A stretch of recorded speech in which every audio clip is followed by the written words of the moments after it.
Buying a home is perhaps the biggest single financial purchase most of us will make in our entire lives. And depending on how you go about doing it, it can easily turn into one of the riskiest purchases as well. I mean, there's virtually nowhere else that we're willing to plunge ourselves 6 figures in debt. And compared to most other investments, homes are pretty illiquid, non-diversified, and generally don't lead to an increase in our income, generally. But they are still a purchase that most of us will make at some point in our lives, and with very good reason. There are many perks to homeownership that you just can't find with most rentals. And it's a very common way for people to build their net worth and, to a certain degree, manage their personal inflation rate over the years. However, since homes are such an enormous purchase, the question has to be asked, what's the best way to buy them? Well, the answer is going to differ from person to person depending on their situation and goals, but after looking into the topic this week, I'm personally leaning towards paying for a home in cash. Let me tell you why. But before we get going, be sure to like this video if you haven't already, as it really does help out the channel a lot, and subscribe with notifications on for more money-related videos like this one every single week. And if you want to further support this channel, you can check out some of the links I've left in the description below, which includes a 30-day free trial of Audible and 2 free audiobooks of your choice, as well as a list of some books on money I'd recommend checking out with your free trial. So to illustrate why I'm currently leaning towards paying for my future home in cash, or at the very least putting an abnormally large down payment on it, I need to lay some groundwork for context. We all know the ordinary path to homeownership. You save up a down payment, hopefully something in the neighborhood of 20% of the home's value, but it sometimes ends up being a little more or less than that. Then you get a mortgage to cover the remainder of the purchase price and pay it off over the course of many years, typically 15 or 30. Realistically speaking, so long as we aren't putting ourselves in a situation where we're buying more home than we can afford and we're making sure to take care of our other financial goals along the way, there is absolutely nothing wrong with this path. But that doesn't mean that it's necessarily the best path for everyone or every situation. Taking on a long-term mortgage, like the 30-year ones we often see, does come with some pros and cons compared to other approaches, such as taking a 15-year mortgage, or paying off the home early, or, as we'll be examining today, paying for a home in cash. The most obvious being that the 30-year mortgage with a standard down payment leaves you with a more manageable monthly bill than most of the other common approaches, the cash approach notwithstanding, which in theory means that you have more money left over to invest each month. However, it does come up short in some other metrics. In our simulations today, we'll be examining 7 different metrics to try and get a more complete picture of the pros and cons to various home buying approaches. We'll be taking a look at our total net worth and the value of our investments at the end of the 30-year period covered by the simulation, of course, but we'll also be looking at things like our average ROI, how much interest we paid on the mortgage, and, if applicable, any other debts, how many months we spent in non-mortgage debt, and finally we'll be looking at how often we reach financial independence by the end of the 30th year of the simulation, based on the assumptions I'm about to lay out, and how long it actually takes us to typically reach that milestone. With that being said,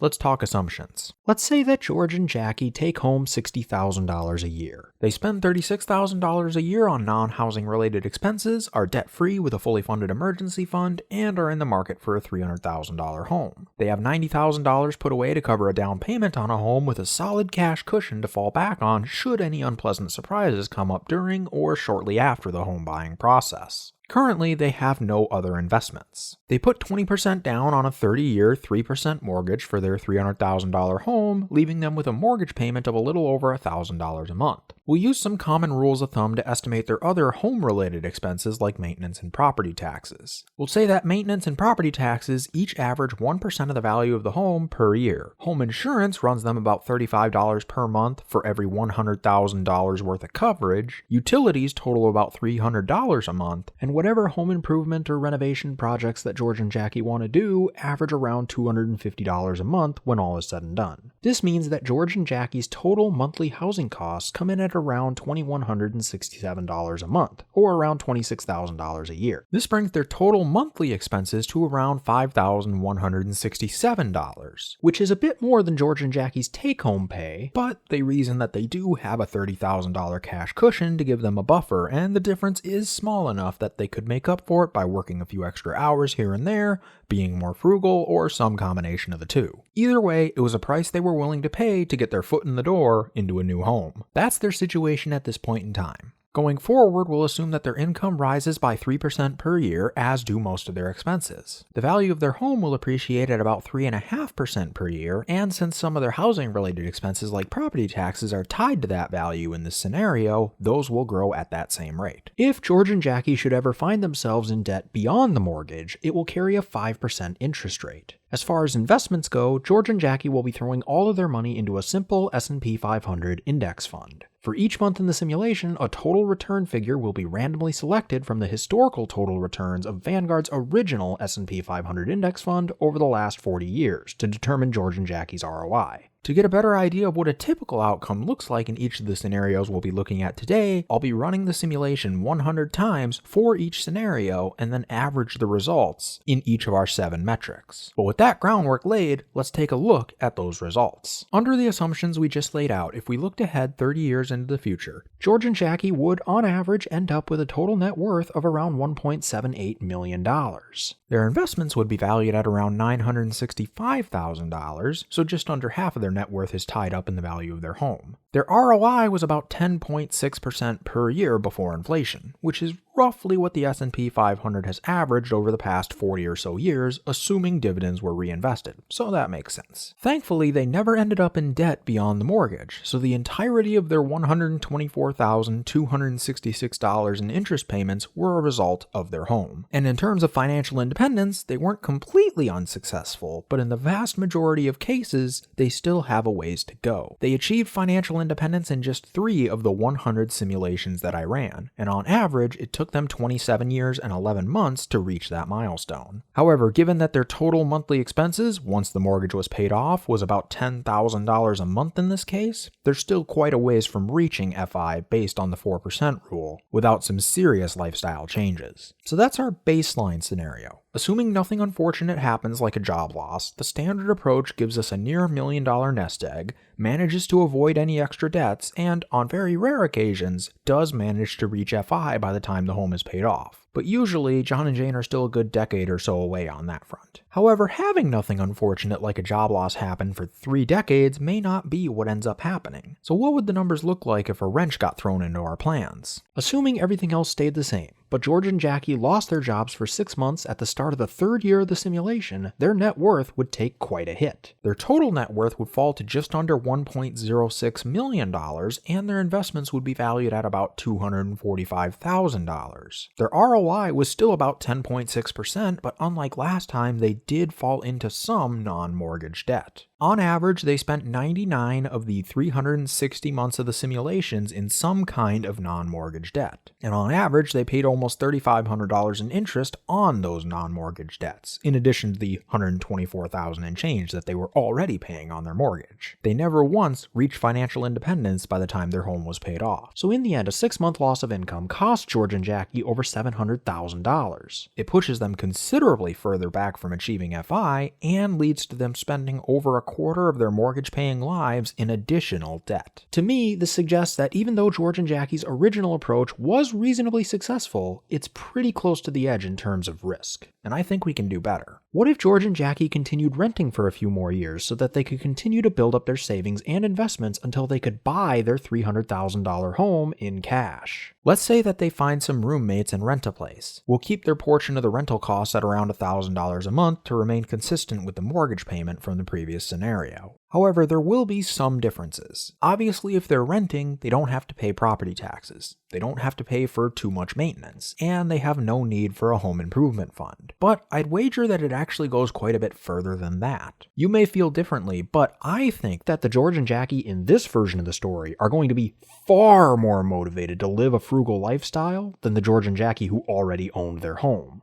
Why? Because there's a clear and tangible goal that they're striving towards, and a clear link between every dollar they save and how quickly they get to move into their new home. So I'd wager that they'd be doing things like eating out significantly less. They'd be meal planning to avoid waste and further lower their food bills significantly more. I think they'd likely be looking into things like carpooling to work or finding some other more affordable means of transportation to cut down on those costs. I don't think it's unreasonable to believe that they'd temporarily postpone most, if not all, non-essential expenses like major vacations. Beyond austerity, I think they'd be selling so many things that the roommates think they're next, and they'd be doing everything that they could to maximize their incomes so that they can stash as much cash away as humanly possible during this time. For this simulation, I'm going to assume that for the first 4 years, George and Jackie will live like broke college students spending $2,000 a month. But after that, they will return to their normal lifestyle and spending levels. Their $90,000 down payment fund, as well as whatever money they have left over in expenses, will be thrown into the S&P 500 index fund until it has grown enough to buy them their home in cash. And at that point, the simulation will carry on like it did in our previous scenario, because things like property taxes and maintenance costs will be back in play. Under these assumptions, George and Jackie's average net worth ends up being around $3.1 million.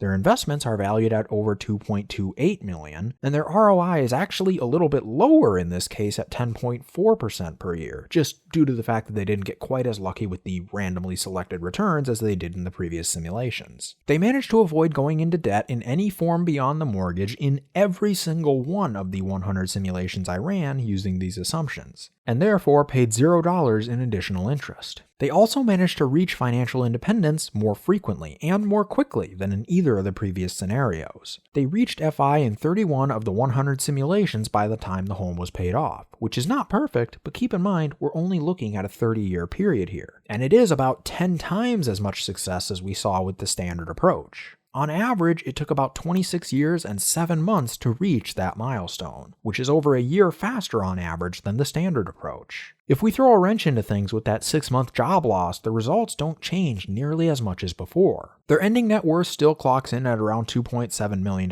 with $1.9 million of that being the investing nest egg, despite having lower returns overall at 10.3% per year. In one of the 100 simulations, they did fall into additional debt, which they were in for a total of 2 months and paid a whopping $16 in interest. So it's definitely worth noting, but when 99 of the 100 simulations saw them still manage to avoid debt entirely, was quite a bit more robust in terms of risk management. And finally, they still reach financial independence by the 30-year mark in 14 of the 100 simulations, with an average time to FI of 27 years and 7 months. Both marks are still good enough to beat the standard approach without the loss of income. And that's really why I'm leaning towards buying my future home in cash. Or again, at least having a considerably larger than normal down payment. I don't really need all the extra space that a home provides right now, so I'm fairly flexible with my move-in date, which makes me a little more comfortable investing what will eventually be my down payment fund in more aggressive places than a savings account or CD. I'm still young and don't yet know where my career will take me in the future, in addition to not wanting to settle down yet, so I'm pretty open to a wide variety of different locations. I live a fairly frugal lifestyle, and I'm willing to continue to do so in order to stash more cash away until such a time that I'm ready to buy a home. And being the fairly cautious guy that I am when it comes to my finances, I gotta admit, I like the idea of having that lower burn rate in case something unfortunate happens. Not to mention the fact that when things are going alright, the lower burn rate will allow me to continue to invest more than I otherwise could have each month, even after I buy the home. And as we saw in the simulation today, that can sometimes be more than enough to make up for the fact that we're using a bunch of money to pay off a 3% loan when our investments are making something like 10% on average. So yeah, it's not going to be the right strategy for everyone, and there are more strategies out there that we could examine, such as taking the mortgage but paying it off early. But depending on your own individual situation and goals, paying cash for a home may not be that crazy of an idea to consider. The question we'd have to ask ourselves is this: is an extra few years of aggressive saving a fair trade-off for the financial flexibility and or more luxurious lifestyle that owning a home free and clear would allow for? For me, due to the reasons that I laid out, I'm leaning towards yes. But what do you think? Is paying for a home in cash a worthwhile strategy? Or do you think there's something that I've overlooked? Let me know in the comments section below. And before I go, I want to give a huge thank you to George Cow, whose generous support over on Patreon is helping to keep this channel in the black. Thank you, George, for helping to support the continued creation of these videos. But that'll do it for me today. Once again, if you enjoyed this video, be sure to smash that like button if you haven't already, subscribe, and hit that bell next to my name so you'll be notified of all my future uploads. I generally upload every single Monday, and if you have a friend that would be interested in this kind of content, be sure to share it with them. Let's really get this information out there and start our own financial revolution.